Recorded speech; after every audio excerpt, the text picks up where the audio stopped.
everybody. It's Bryan Hornung, Reginald Andre, Randy Bryan. We are the Security Squawk podcast. Welcome to episode number, 35 or something like that? Yeah. Something like that. 35. So, just before we get into the things we're going to talk about today, remember we do this out of the goodness of our heart. So please share the channel. Please share our podcast out to your friends and family on your social media. If we teach you anything, if you're educated in any way, even if you're entertained, we'd love it if you just share us out like you guys have been doing. The show's been growing, so we thank you, but it could grow more. So share us out, and we're going to teach you some things here today around cybersecurity and more of the business of cybersecurity. So today we're going to talk about hospitals in 2 states under attack by ransomware. We're going to talk about a huge insurance company that's dealing with ransomware, and there's an interesting twist to this particular insurance company. We also have a company that was hit with a major ransomware attack that you probably heard about.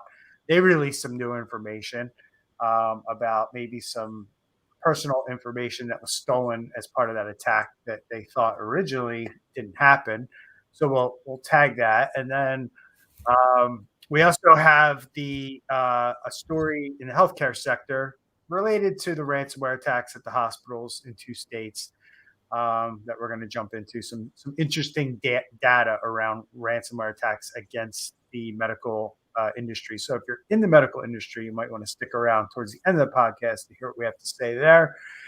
And then we also have these students in Brooklyn who were able to uncover something that we found interesting, and we're gonna dive into that today as well.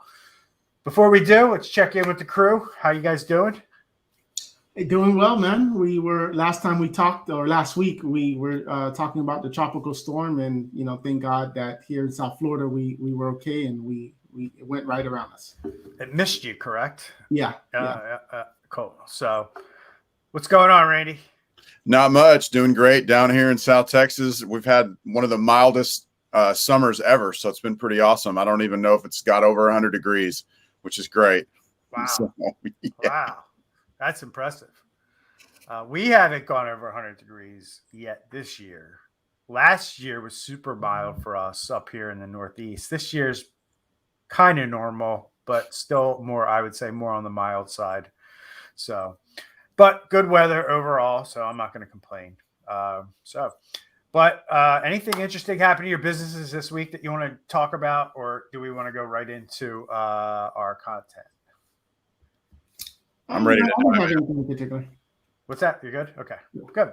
All right, so let's just jump into it. And first thing we're going to talk about, guys, is this story that is pretty fresh in the news about these hospitals that are turning away patients because of a ransomware attack.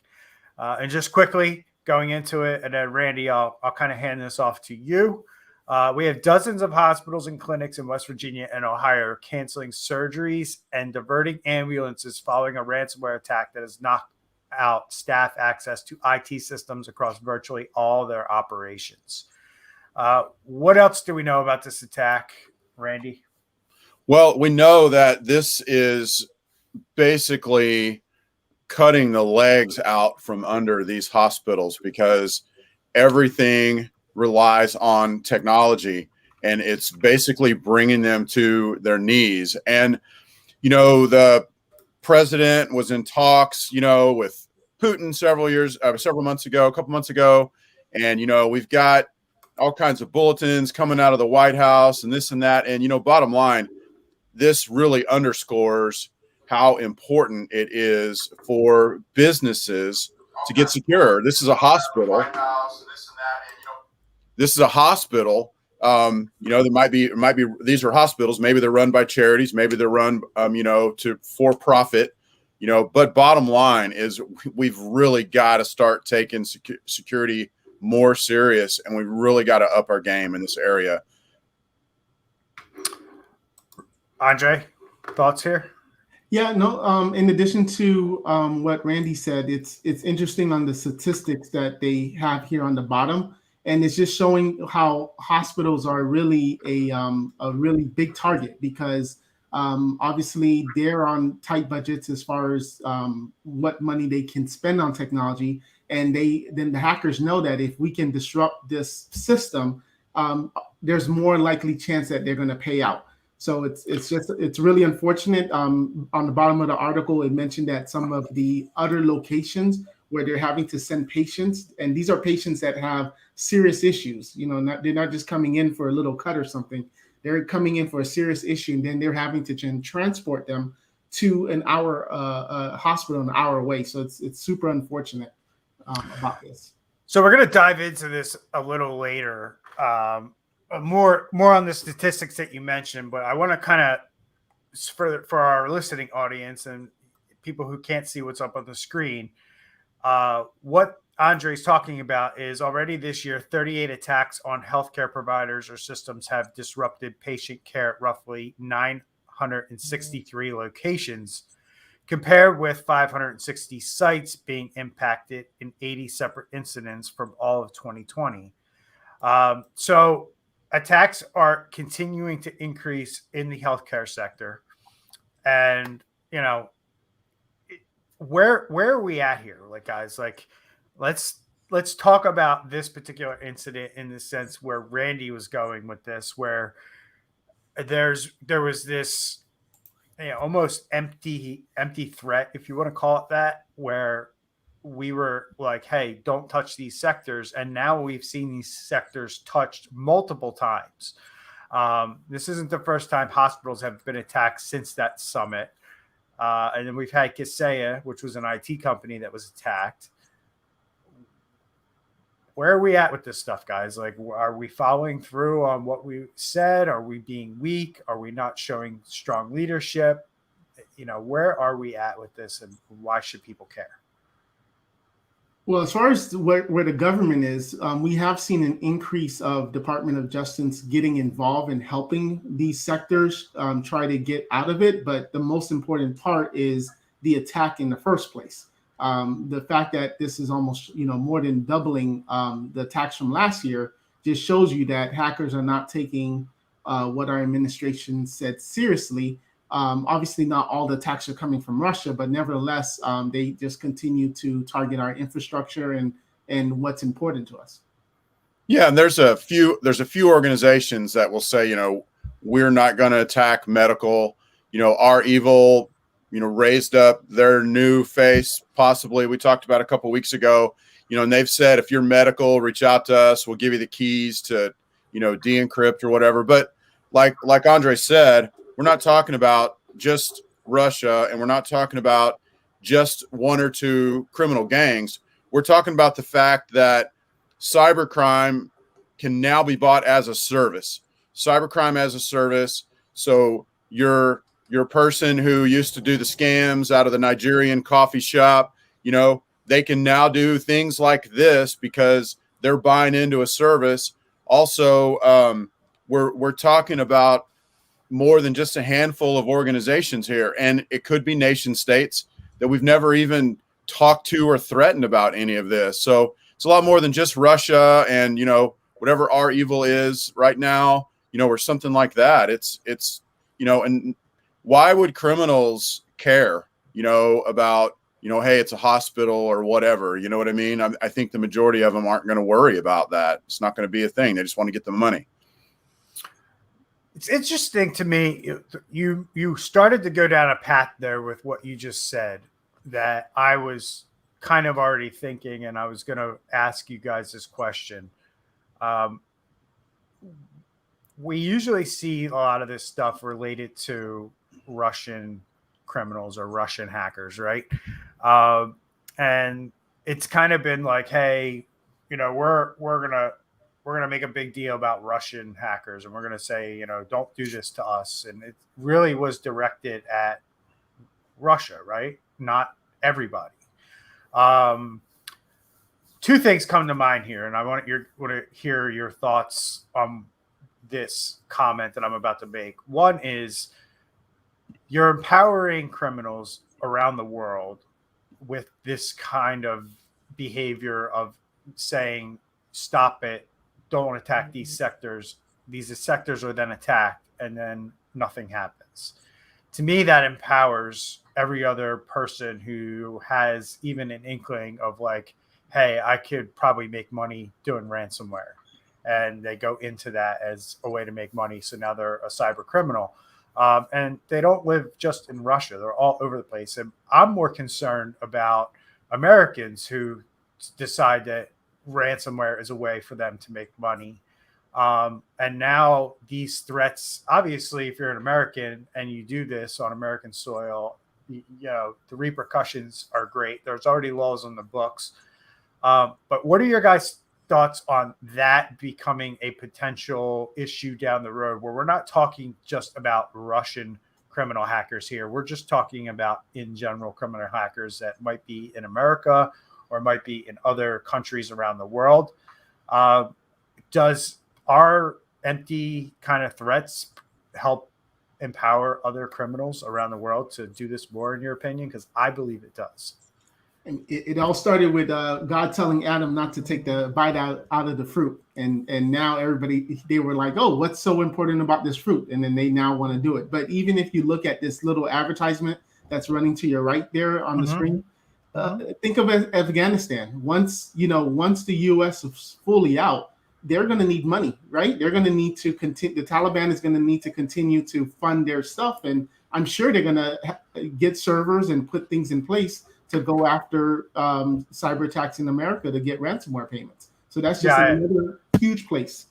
I actually saw something yesterday. It's a great point. I saw something yesterday about the Taliban crypto mining, actually setting up crypto mining farms and stuff like that, and making money, that way. So it's not out of the question that they do this. And then the other question I want to kind of talk about with this is, where do we go from here, in your opinion? Like, where do we go from here now that we've kind of, the government stood up? I don't know why, but my brain keeps going to, I look at cyber attacks, and when we have gun incidents, and then the whole gun control debate gets fired up, right? I look at cyber attacks as following a similar fate, meaning a cyber attack happens, depending on how big it is. Maybe the government will get involved, maybe they won't, but quite frankly, they get involved. They make a little noise in the months following, and then nothing happens. It goes away. No bills. We hear all this talk about regulation and bills coming forward, but nothing ends up happening. And I think it's going to, kind of suffer the same fate. And I hope it doesn't, happen as long as the gun control debate has drug on. What are your guys' thoughts on that? Do you agree with me, or do you see it a different way? Randy? I mean, bottom line is we have to do action, and it can't just be reaction every time there is an attack, because this is the new norm. This is the new reality. And, we as cybersecurity professionals, and, I've been a techie for forever. I'm obviously older. This has been something I've been into forever. And we've seen the writing on the wall forever, because we the three of us know, and other people know. I mean, everything is hackable. So, yes, I do think it emboldens criminals when, the government makes a big brouhaha, draws a thin red line in the sand or whatever it is, and then doesn't do anything about it. And then I think also that could also make people get off guard, and all of the, the screaming fire, fire, fire. Eventually, it becomes the boy that cried wolf syndrome, where people don't listen. But bottom line is, we just need to have action. We need to put practices into action to be more secure. And I think every business needs to adopt the mentality that they're going to be attacked eventually. And if they're going to be attacked eventually, then they need to have a way back when they do. It's just like if you buy a house down at the, in Texas, we get hurricanes all the time. And that's what breaks our heat waves are the hurricanes. But they're very destructive. And you don't buy a house at Port Aransas, Texas, and then hope you don't have a hurricane. You're going to have a hurricane eventually, maybe not this year, maybe not next year. There's going to be one that comes through. It's going to be devastating. Your home has to be prepared for it. Your insurance has to be prepared for it.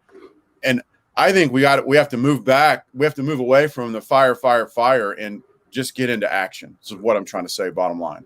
All right. Andre? Nope. Good? Okay. Yeah, Randy mentioned everything. Great. Nice job, Randy. You the man. So we're going to jump in. This one's an interesting one, guys. So we have Japan's Tokyo Marine. Now, I know a little bit about Tokyo Marine because I see them a lot when you're doing incident response type work. I just happen to come across this company a lot for cyber insurance as to who, people who have cyber insurance.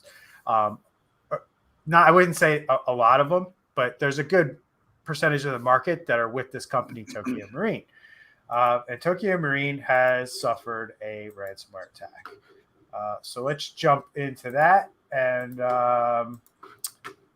there's a lot of interesting things here, guys, because here we have a supply chain type of attack, in my opinion.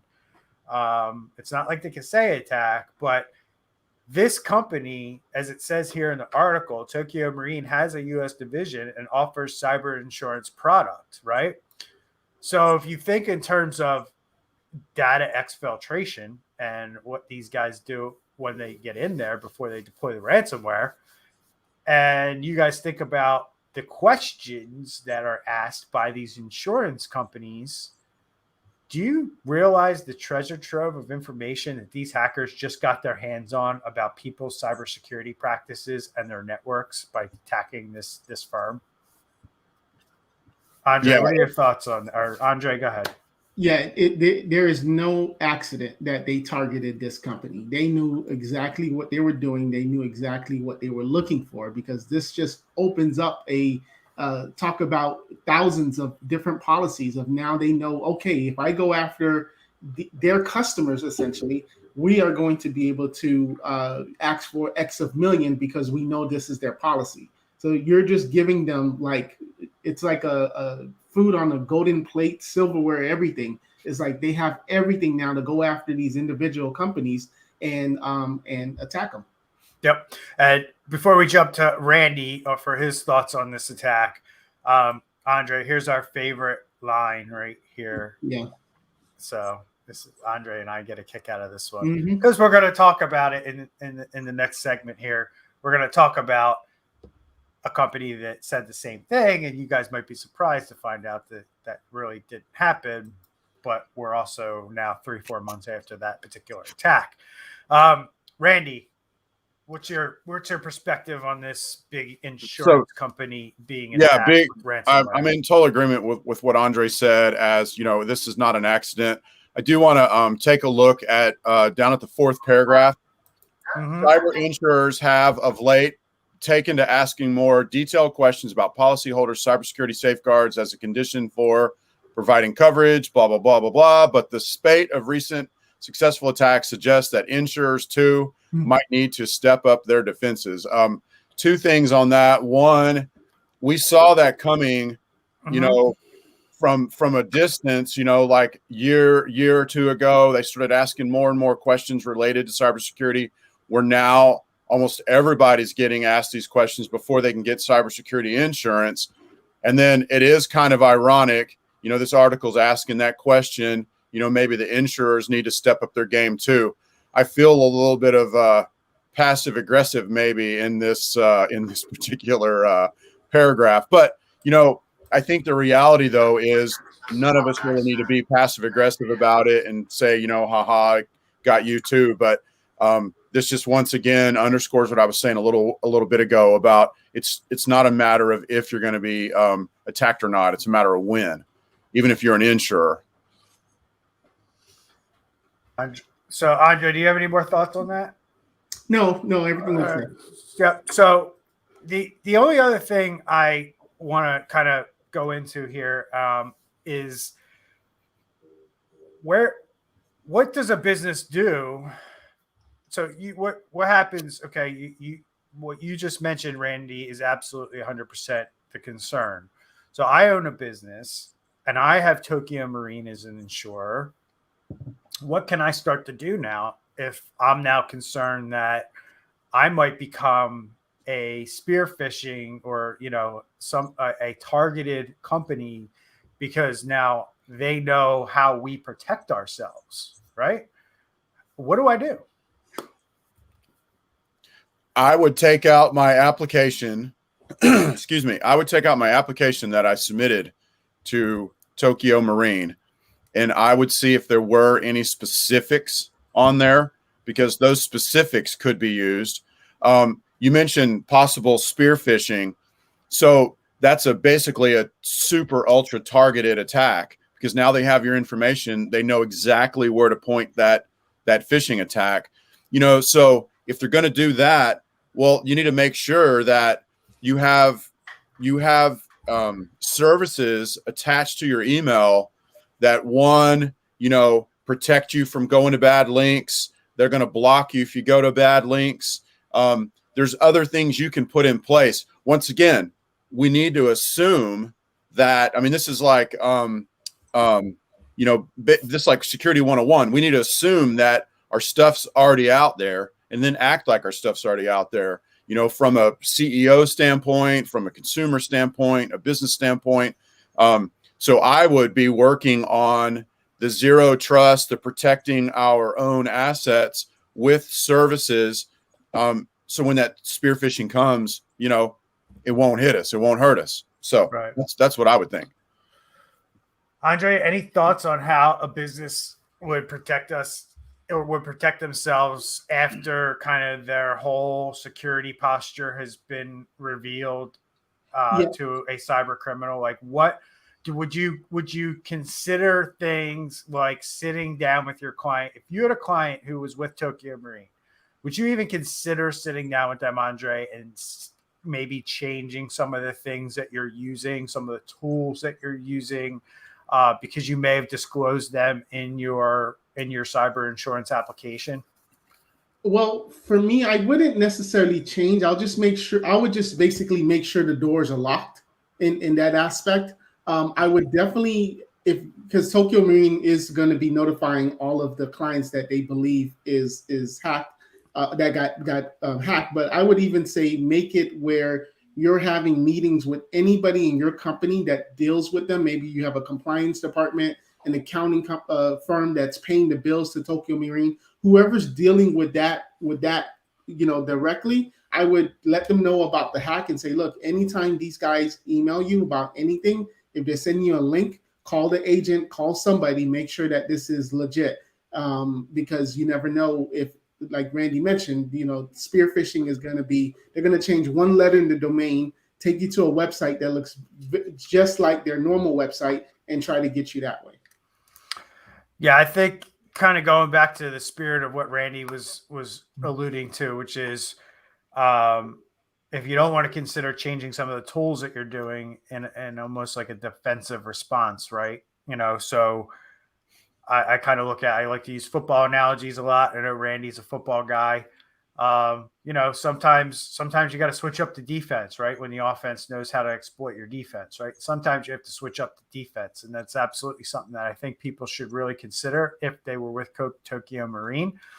But really the other thing is making sure that you're doing that detect part, right? Making sure that you're kind of turning up all the juice on everything that you can do to detect any kind of activity that might be happening on your network, right? And having that discussion with your clients. So if clients that I know that might have Tokyo Marine policies, we might have to sit down with them and have that discussion and say, hey, we really need to ramp up what we're doing around watching, everything on your network at a high level, at a higher level than what we might normally do at an average client for at least maybe the next 6 months or so, just to see if, there's anything. Hopefully nothing bad really comes out of this, but this is scary, guys, to me. You're basically, this would be no different to me than, like, it seems like, I don't know. It's like what popped into my head there was like the Coke recipe for Coca-Cola, right? Like we've been able to keep that under wraps for hundreds of years.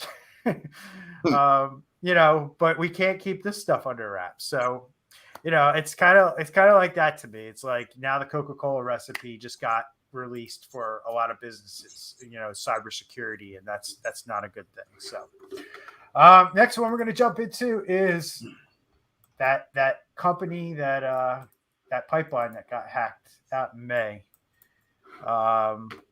They just revealed that some personal information has been stolen. So we're roughly 5 months after the attack. Andre and I have covered this a million times with other attacks. And this came out Monday that they had personal information stolen. Randy, what do we know? Well, so they're saying 6,000 individuals, it looks like, but bottom line is personal information was put on, it's being offered out for sale, or it was stolen at least. And that really, really underscores how important it is that we tighten up our personal information. You can actually get a lock on your credit, where because what they'll do is they'll use your date of birth and your social security number, to try to open up a JCPenney's card, and then, or something like that. And then they'll go and, run up a big bill, and then boom, you're stuck with it because it's in your name. But you can put a lock on your 3 credit reports here in the US where nothing can get approved. And you can go in later and unlock it. Like if you're getting a new car, a new house, or a new card, and then lock it right back after you get approved. I think that this along with that T-Mobile thing that happened this week with like 100 million customers, I would highly encourage everybody that works at Colonial Pipeline that had anything to do with them to lock your credit ASAP. It takes about 10 minutes per credit bureau. So half hour of your time, you can lock it down. Andre, your thoughts here on the Colonial Pipeline information being released? I know this is a favorite topic of you and I to discuss. I think has there really been a ransomware attack where personal information hasn't been taken and they haven't come out months later? And right. It's every single one 100% of the time. Even when they say in the beginning, no personal information was taken, nothing was taken here, and we find out it was. What are your thoughts? Just going back to why this even happened, from my understanding, this was via a VPN that was left open. So essentially an employee left and there was no check and balances or a list or checkoff list that said that when an employee leaves, IT is let known about it. And someone is now auditing and making sure that any access that they had, they no longer have. So this is why it is so important to have a proper offboarding, that you just don't send an email to your IT company to say, Jose no longer works here, but it is clear for both sides of what was given access. Because there's a lot of times where maybe there's a Zoom account that IT necessarily doesn't know that this person has because someone decided just to, purchase it on the P card or whatever the case is. But it's so important. Any technology that's used, IT should know about it, and that should be put it to the offboarding of any employee that's leaving. Yeah, it's really about policies and procedures. And I know a lot of small businesses, especially, they haven't matured their business to that level yet. But it's necessary. And unfortunately, cyber criminals are putting a microscope on the fact that businesses really don't have solid processes and policies and procedures built into their business. So that's kind of where we're at. You don't have to go full bore like a lot of companies do. I'm not talking like, you don't have to adopt a complete like business management type system like EOS or scaling up or what have you, where those types of programs kind of force you to build these policies and procedures. And you don't have to follow like a cybersecurity framework, but you should be able to make sure that things can happen properly with or without maybe the business owner or a particular key individual being, present or being part of the process, right? A lot of times I see a lot of small businesses where the owner has to do all that stuff, right? They have to do the hiring, the firing, and they have to remember to tell IT, and a lot of times they're working with a third party company, like companies that we have, and they forget to call you and they forget to tell you, like, I just fired this person. And then we end up having things like this. I don't think Colonial Pipeline fits that bill. I think Colonial Pipeline should have taken care of this stuff from the beginning. And that's kind of my thought on that. You guys want to add anything before we move on? Go ahead. I think we're missing something. Didn't they pay a ransom? Oh, yeah. Yeah. So they paid the ransom and the data still got leaked. What? Well, no, it didn't say leaked. It said stolen. But I don't know if it's been leaked. Okay. Okay, so they're just saying that the hackers have it, but it hasn't necessarily been published or sold yet. Yeah. Correct. Okay. Yeah. How is that any different than it being leaked? I mean, from a standpoint of, do we really think they're just going to sit on the information out of the goodness of their hearts and not give it out? Or sell it? They could, but it's been breached. So the breach has occurred. It's the data has been touched by somebody who shouldn't have it. So that's the event, right? That's the breach. That's done and over with. That's settled. Whether or not more people get access to it remains to be seen.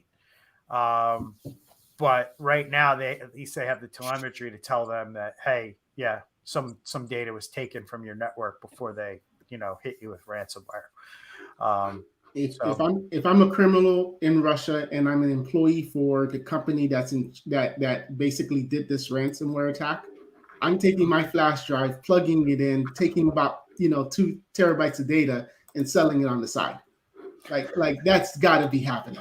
Well, that's the other interesting aspect of ransomware that I don't think a lot of people have really considered yet. And you make a good point, is there's already been enough attacks and enough things and information out there where criminals can make money off of that. They're without another ransomware attack occurring, there's enough stuff already compiled and on the dark web and on the hard drives of cyber criminals throughout Russia and throughout the world, where they could take that information and start using that against people to make themselves even more money, like stealing identities or threatening, using extortion against individuals.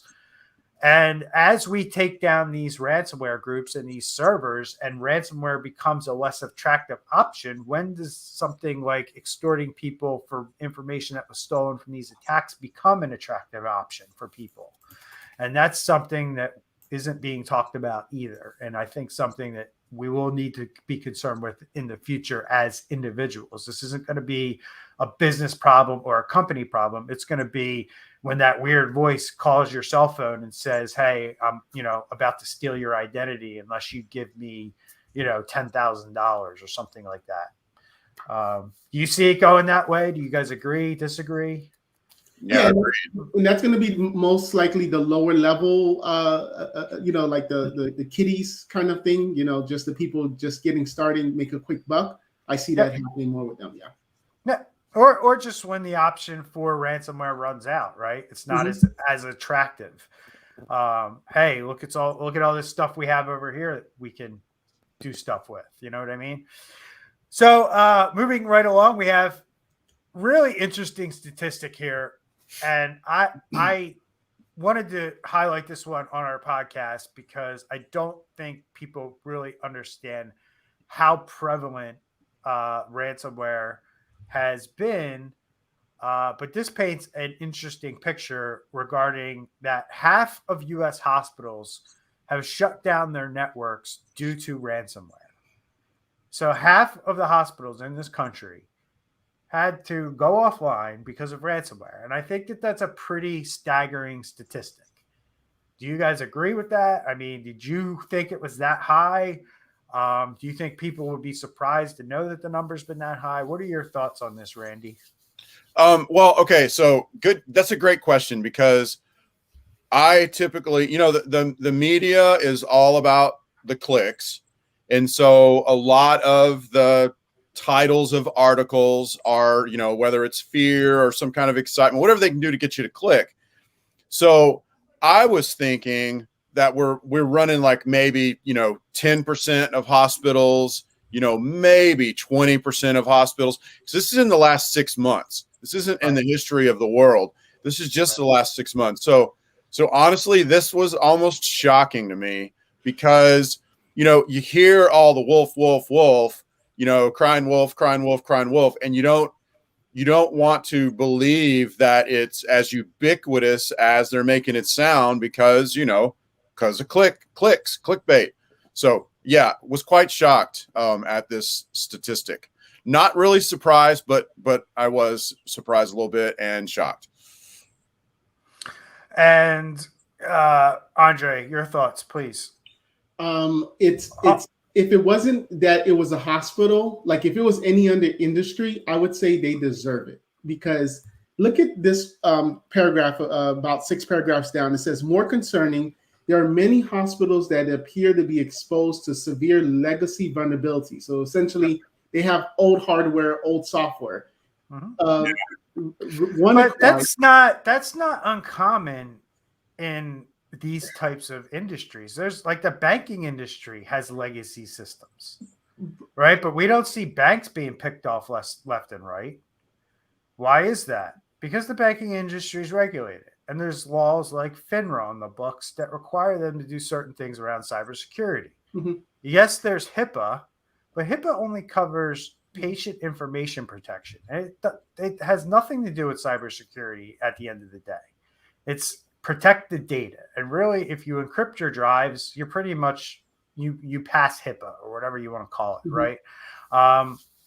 Cybersecurity is so much more than that. And HIPAA kind of, in my opinion, HIPAA needs to be more than what it is, or they need to have something else that deals with the cybersecurity in this particular sector.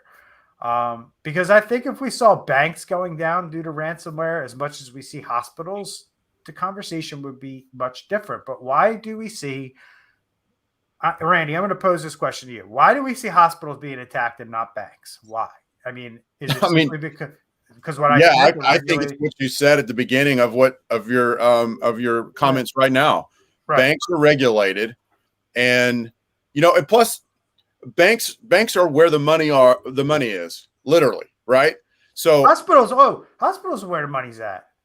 Well, I mean, look at the stock market. The only thing up yesterday was hospitals. I mean, hospitals, money is flowing into the hospital systems like crazy, especially under where we are today with the pandemic. Yeah, and I'm coming from more of a perspective of like from a criminal's mind. Hey, a bank, that's where money is. If I can figure out a way to just transfer money or whatever, and maybe because of regulation, because maybe banks were targeted a lot more, say 10 years ago, maybe they're advanced more down that path than, because they're actually keeping literal money that belongs to their clients. So, maybe they're in their mind, maybe they're coming from a security standpoint. Back in the day, you had Wells Fargo, and the stagecoaches going across the prairie with guns and all this to try to keep the people from, the bad actors from stealing the money or whatever. So maybe that's just kind of baked in. Maybe it's, regulation. Maybe it's a combination of all that. So those are my thoughts on it. And, even those statistics down below, that's pretty scary. The amount of unpatched, the one that Andre called out, about 52% admitted they've not protected against Blue Keep, 64% for WannaCry, and 75% for not Petya.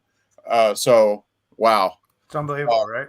Yeah. So here, and the other interesting thing in this article that it points out is it says respondents who admitted to shutting down networks due to ransomware were a mix of those who did so proactively to avoid a damaging breach and those forced to do so because of severe malware infection.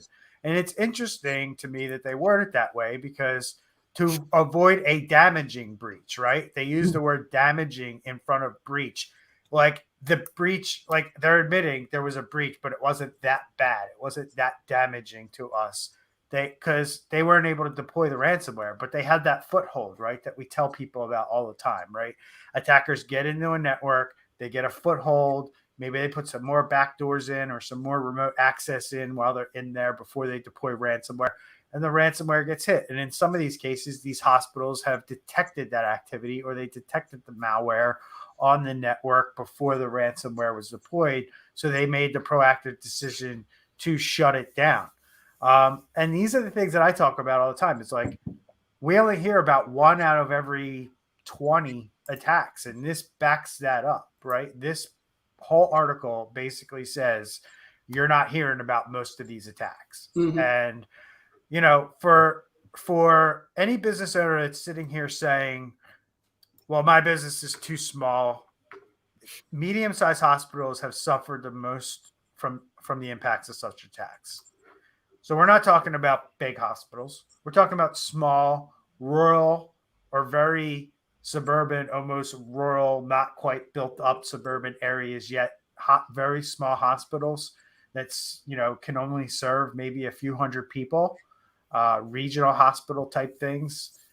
We're not talking about big city hospitals or big systems. So what are your guys, you know, you guys see the numbers here. What are your guys' thoughts on the rest of this and what's going on with these attacks against these hospitals? What can they do to turn this around?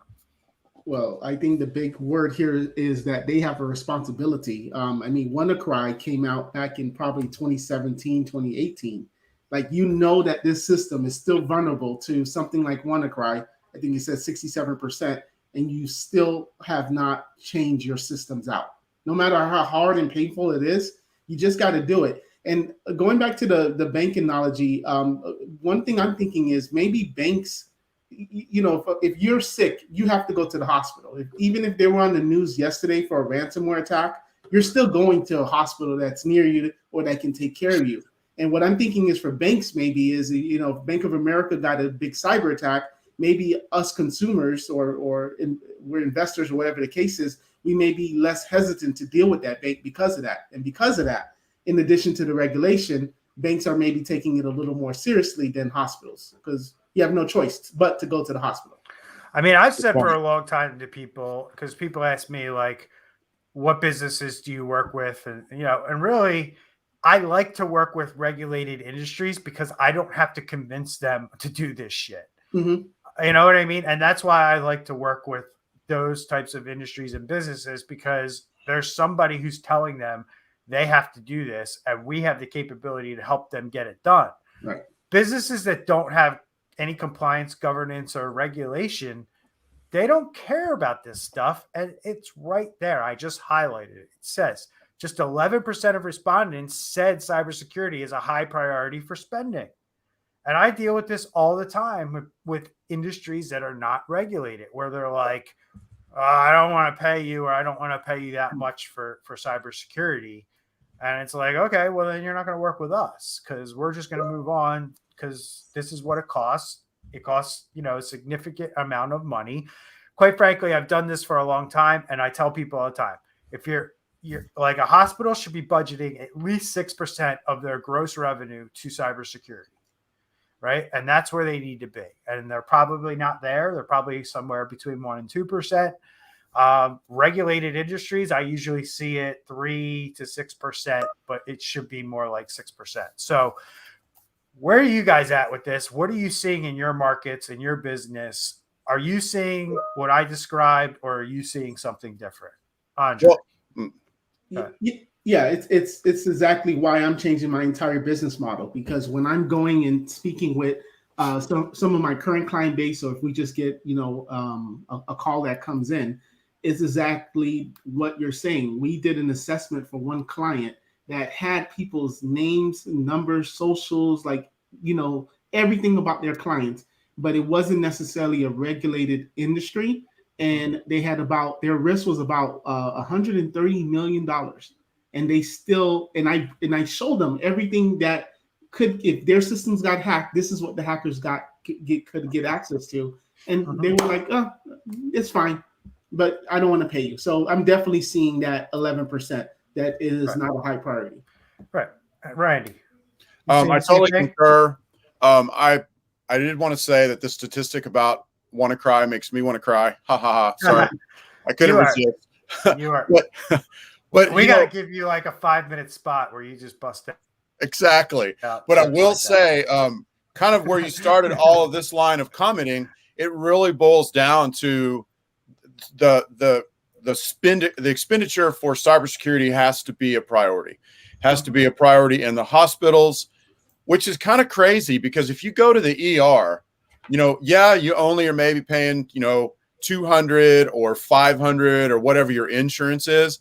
But if you look at the bill for that ER visit, it's going to be like $20,000, $25,000. I know that no one wants to do this, but bottom line is we have to make it a budget priority, and we just have to do it because it literally is growing. It literally is a big deal. And, I was in a medical provider recently, and they had their thing up on a screen. It was Windows freaking 7. I know that maybe they have the version of 7 where you can pay a couple $100 a year and get it supported, I think, through the end of this year, maybe next year. But most likely they didn't. Most likely they just haven't updated it. And I was like, my mind was blown and I was dumbfounded about that. But that's very common.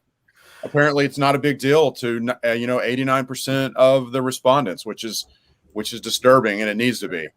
It's not that it might be a big deal to the respondents, right? Because not to their organizations, right? Not to the organization.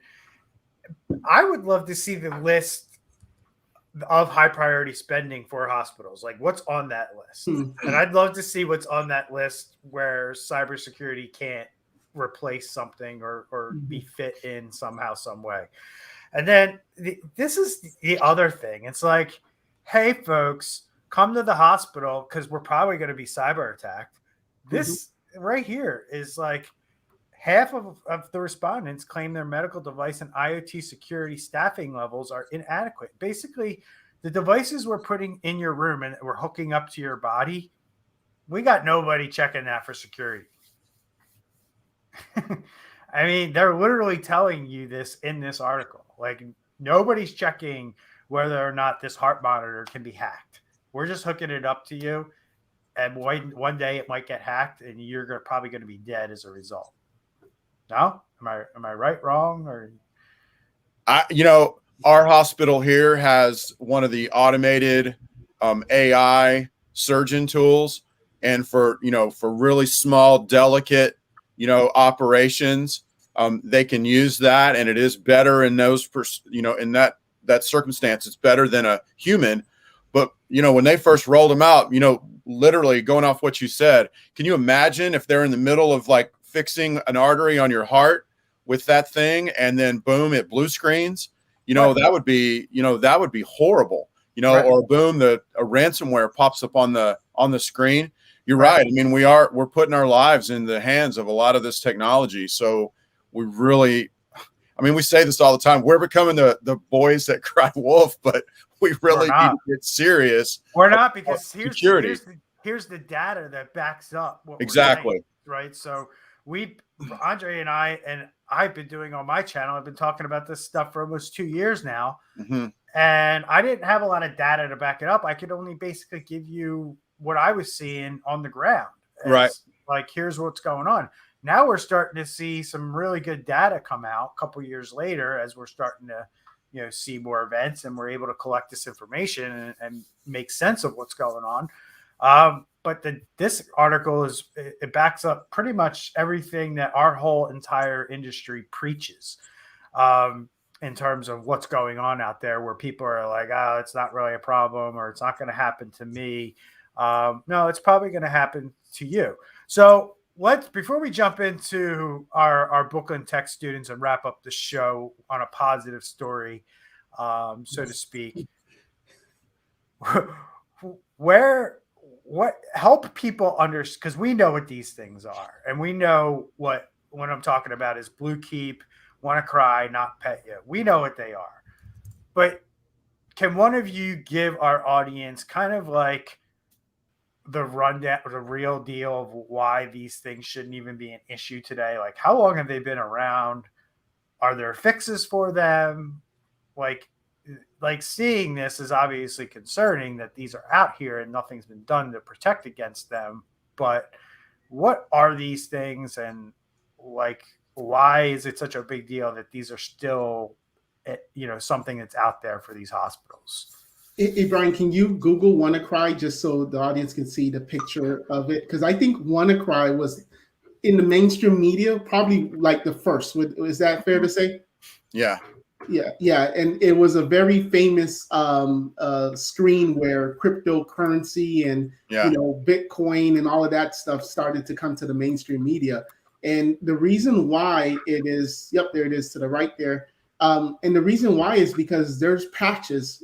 There's as far as software, as far as your operating system, there are fixes for this. There are ways that you can prevent this from happening if you follow the advice of security professionals. Yep. Yeah. Ray, go ahead. Well, so bottom line is how you asked why they even brought it up, because it's been around a long time. If it's been around more than like a year, that's ancient in technology terms. You know what I mean? And you mentioned the second one you mentioned, Andre, was like 4 years ago. I mean, 4 years ago we were like on, I don't know, 4 years ago is a eon in technology terms, and all of these things have updates out there that are available. And I'll just say, like, if you're running Windows XP, get rid of it. If you're running Windows 7, upgrade it to 10, or pay the $200 or $300 a year to get it supported. If you've got an old Android phone that's made by some sketchy company that's like 5 years old and they're not updating it, you've got to get one that gets updated, and it will take care of the Bluetooth vulnerabilities for sure. And get an iPhone. Don't have it. If you have an iPhone 5, it's time to, recycle it and get you a new one that's still being updated, because all the current devices are going to take allowances for these vulnerabilities and will be updated. And so it's important to keep them updated. And, we've seen a lot of these high profile attacks over the last couple of years. I know beginning of 2020, there were a bunch of attacks on Texas cities. And the municipalities, and the amount of those attacks where they didn't have a backup was dumbfounding.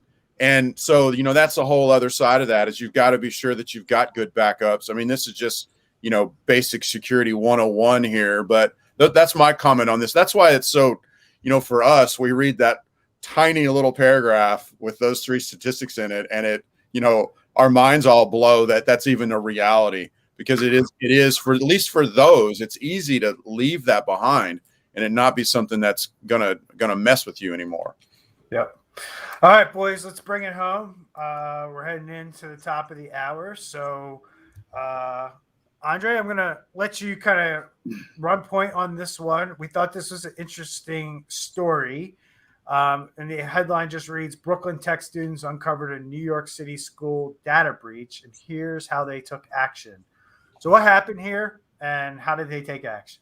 Yep. So you had some high school students. They're uploading their assignments for school, and as they uploaded it, they noticed that there were personnel documents within that same folder. And as they started to browse the documents, they saw their teachers' pay stubs, social security numbers, applications, and a lot of district private information. So it turns out that the school system used Google Drive, and there was a setting that was overlooked where they essentially put it where anybody can see these files. And it was interesting because that goes to show you on why it's so important that you should be auditing who can see files and for how long they're able to see it. And that should always be a constant audit you're doing for your company. Yeah, I mean, absolutely 100%. You should have, as part of any cybersecurity framework that I'm familiar with, identifying the data and identifying who needs access to what data is part of those frameworks. So if you just have a big drive out there where you're just dumping everything and you just kind of give everybody access to it with, just here, everybody gets access to this. I see it all the time in businesses. We go in, they have like an S drive or an R drive, right? And everybody puts everything in there. They might have a marketing folder, a finance folder, accounts payable folder, HR folder in that drive. So everything's in there. Do you see that a lot, Randy, when you audit companies, and why is that a bad idea? Yeah, we see it all the time because, I mean, you need to have files that are shared, but the problem is when they get outside of the wrong people.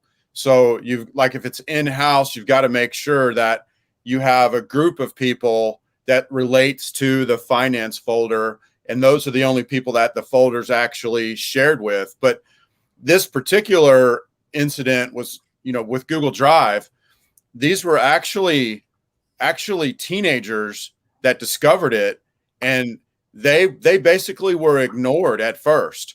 And so they actually started going down the list and calling teachers whose info they got from the Google Drive until they found a teacher who was like, okay, we can do something about it. And it really underscores the need for, you need to have insight. Your data that's in SharePoint or Google Drive, you need to have insight to where it's going. So if you're just using the free version of Google Drive, you don't have insight into that. So you need to have insight. You also need to be able to restrict the data. So if you have the free version of Google Drive, you can't restrict the data, from an admin standpoint. And you need to know like ongoing things that happen. I know this really falls under insight, but like if a folder is shared to a new person or something like that, you need to know those things when they're going on. And, it just underscores that, 10 years ago, 8 years ago, we threw something together, using a Dropbox or a Google Drive. We got to move away from that. And we've got to get something that is more secure, that watches what's going on, that we can actually control. And this was really uncontrollable until they fixed it. So. Yeah, and it's one thing for students to see data that they really shouldn't, and it seems like they tried to do the right thing and handle it properly, and it's kind of disheartening to hear that kids went to adults and were met with that resistance, and they had to go through several adults to finally get to somebody who would actually listen to them. That's more of a cultural problem, in my opinion. If the tech students or whatever school this was actually built a culture of cybersecurity, that culture would embrace these kids coming to them, and they would do something about it, or at least report it to maybe the principal of the school or whoever's in charge of the IT, for them to maybe look into it. But the big thing I want to kind of point out here is, when you dump everything in one place and you give everybody access to everything, you're just opening the door for Sally in marketing to take out your whole entire business, right? And that's what I explain to business owners all the time.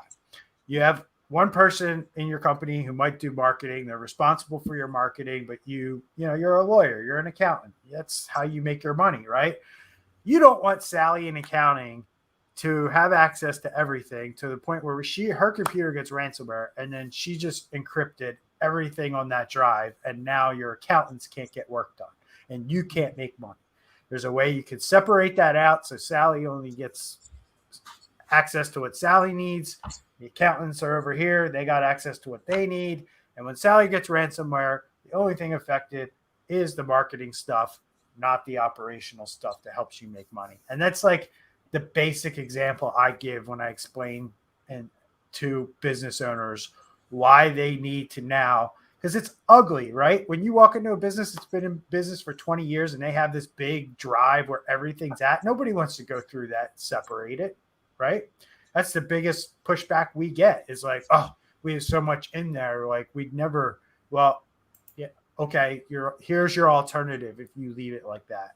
Okay, do you want to have that risk in your business or not? And that's really where the conversation starts.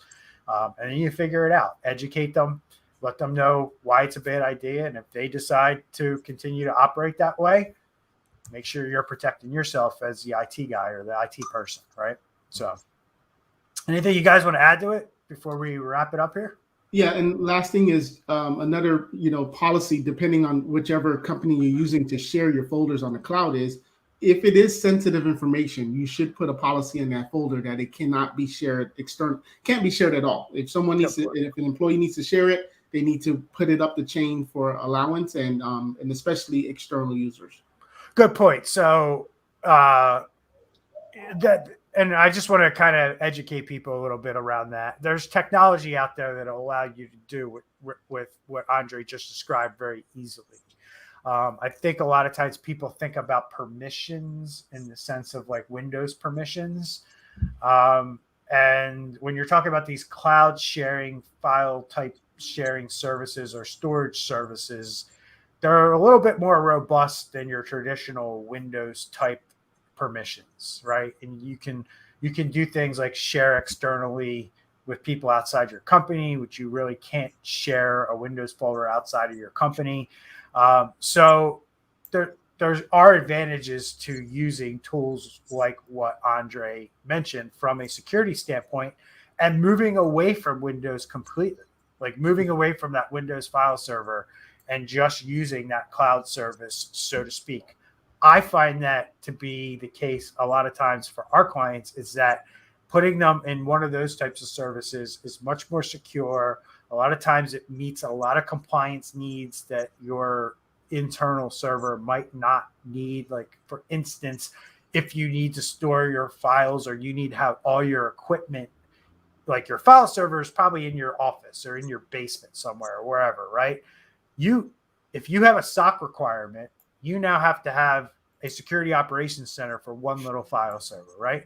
That makes zero sense from a business standpoint. Take that file server, move it into the cloud, into one of these services like Andre mentioned, and you're much better off. So I wanted to give people that perspective. Is there anything you guys want to add to that? Because I think it's helpful for people to understand that there are new ways and maybe better ways to do things depending on your situation. Yeah, I mean, old mentality was more of attack prevention, where now we're focusing more on protection of what needs to be protected. So deciding what needs to be protected, and then it's kind of cliche. I mentioned it earlier, but it's really important. Is this whole idea of zero trust? In other words, a file, like what you said, the difference between Windows and what Andre and I have been talking about the last few minutes, the differences in Windows, you've got the everyone, where anyone in the network can have a look at it. But with zero trust, you start your data with nobody has access to it. And then you only give access to the groups or people that you want to have access to it.